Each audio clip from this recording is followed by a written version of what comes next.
ইউএতে একাধিক ব্যবসার জন্য যদি আমি প্যারেন্ট অথবা সাবসিডিয়ারি স্ট্রাকচার তৈরি করি, তাহলে ট্যাক্স, লাভ এবং এর দায়িত্ব কিভাবে ভাগ হবে? আপনার প্রশ্নটি যেটা হচ্ছে যে হোল্ডিং কোম্পানি যদি হয় তাহলে কিভাবে আপনি ট্যাক্স কমাতে পারেন। হোল্ডিং কোম্পানির ক্ষেত্রে যেটা হতে পারে সেটা হলো যে আপনার যদি ফ্রি জোন এবং মেইনল্যান্ডের মাধ্যমে কোম্পানিগুলো থাকে, সাবসিডিয়ারিজ মেইনল্যান্ডে থাকে, ফ্রি জোনে যদি মেইন কোম্পানি থাকে, অথবা অল্টারনেটিভ ভাইস ভার্সাও হতে পারে। সেই ক্ষেত্রে আপনার 5 মিলিয়ন দিরহাম পর্যন্ত একটি থ্রেশহোল্ড রয়েছে, আপনি টার্নওভার অর্থাৎ লেনদেন করতে পারবেন। এই লেনদেন করার পরেও আপনার কোয়ালিফাইং ইনকাম হিসেবে বিবেচিত হবে। এইভাবে আপনি একটা সুবিধা পেতে পারেন কর্পোরেট ট্যাক্সে। নর্মালি আমরা জানি ফ্রি জোনের কোম্পানি যদি মেইনল্যান্ডে কোনো প্রকার বিজনেস করে, তাহলে সেই বিজনেসটার আর তখন কোয়ালিফাইং ইনকাম হিসেবে থাকবে না। আর কোয়ালিফাইং ইনকাম না হলে আপনাকে পুরোটার উপর 3,75,000 দিরহামের উপরে গেলেই আপনাকে 9% কর্পোরেট ট্যাক্স দিতে হবে। আর কোয়ালিফাইং ইনকাম হলে আপনাকে কোনো প্রকার কর্পোরেট ট্যাক্স দিতে হচ্ছে না। কিন্তু এই সাবসিডিয়ারি কোম্পানি এবং হোল্ডিং কোম্পানির মাধ্যমে যদি হয়, তাহলে আপনি এই সুবিধাটা পেতে পারেন। 2 নম্বর সুবিধা হলো, আমরা জানি যদি আলাদা আলাদা কোম্পানি থাকে তাহলে সেই ক্ষেত্রে আলাদা আলাদা কর্পোরেট ট্যাক্স রেজিস্ট্রেশন করতে হবে, এবং আলাদা আপনার ট্যাক্স ইয়ার বা ট্যাক্সের সময় আসবে, এবং সেগুলোর অ্যাকাউন্টস আলাদাভাবে মেনটেন করে আলাদাভাবে সাবমিট করতে হবে। অর্থাৎ সব কিছু আলাদা আলাদা আলাদা করতে আপনার যে জনবল এবং সময় খরচ হবে।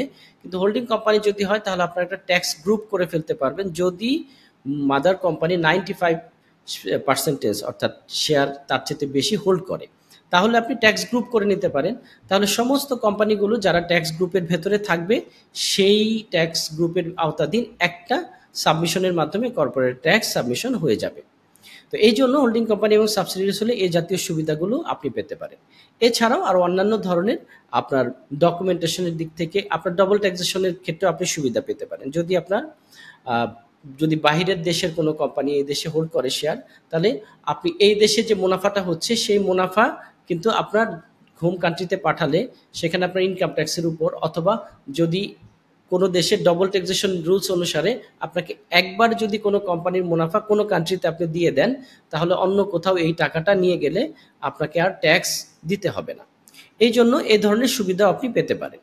তো এই জাতীয় কারণে আপনি যদি হোল্ডিং কোম্পানি করেন, সাবসিডিয়ারিজ কোম্পানির সাথে কিছু ধরনের সুবিধা আপনি পাবেন। আবার কিছু ডকুমেন্টেশনের বা আপনার কমপ্লায়েন্সের জটিলতাও এর মাঝখানে থাকবে, সঠিকভাবে সেগুলো মেনটেন করতে হবে। যেমন আপনার ট্রান্সফার প্রাইসিং এর বিষয় থাকতে পারে। তারপরে হচ্ছে আপনার স্বচ্ছতা, কারণ দুটোই যদি আপনার নিজের কোম্পানি হয়, তার মাঝখানে যদি লেনদেন হয়, তাহলে লেনদেনে আপনাকে স্বচ্ছতা বহন করতে হবে। কোনো আন্ডার ইনভয়েস এবং ওভার ইনভয়েস করা একেবারেই যৌক্তিক হবে না, এবং এটা আনইথিক্যাল হবে। এবং এটা যদি গভর্নমেন্ট বা এফটিএ কখনো আইডেন্টিফাই করতে পারে, তাহলে আপনার পেনাল্টির সম্মুখীনও হতে পারেন। এই জন্য আপনাকে অবশ্যই সততার সাথে হোল্ডিং কোম্পানি এবং সাবসিডিয়ারিজ কোম্পানির মধ্যে লেনদেন বা ট্রানজেকশনগুলো মেনটেন করতে হবে। ধন্যবাদ।